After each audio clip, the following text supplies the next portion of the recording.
Eu o primeiro que quería dicir, en nome do BNG, en nome propio, é o feliz que estou de ver hoxe un pleno tan cheo de xente, un pleno tan vivo, un pleno tan dinámico, un pleno tan participativo. O meu primeiro desexo quere ser que todos os plenos desta legislatura, que o normal de todos os plenos municipais, sexa esta participación veciñal, porque considero que a de hoxe, como ten que ser con cada un dos plenos que celebremos, ten que ser unha pequena festa da democracia. Este tipo de actos, por moi simbólicos que parezan, teñen que ser, ou deberían ser, cando menos, a constatación de que as institucións municipais son a administración que máis próxima está a xente, e son precisamente a xente, o pobo feito institución. Son o que nos lembra actos como este, que o pobo é sempre o que máis ordena, e así debe ser sempre, con independencia de quen goberne en cada caso.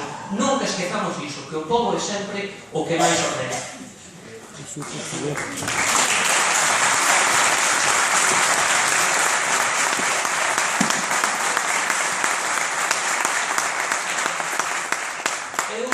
Son unha persoa moi activa, para que me coñece nas redes sociais, todo isto no Facebook, no Twitter, no Internet, todas esas cousas. Escribía, penso que a propia noite electoral, ou o día seguinte, no meu Facebook persoal, o seguinte: parabéns á Alternativa dos Veciños polo seu rotundo e incontestável éxito electoral. Non sendo ese o meu proxecto político, saben ben as persoas de Alternativa que me coñecen, que son moitas, que son o primeiro en admirar a súa historia e recoñecer o ben feito. Tamén que son o primeiro en criticar abertamente aquilo que non me gusta. Tamén en sinalar as discrepancias, que as temos.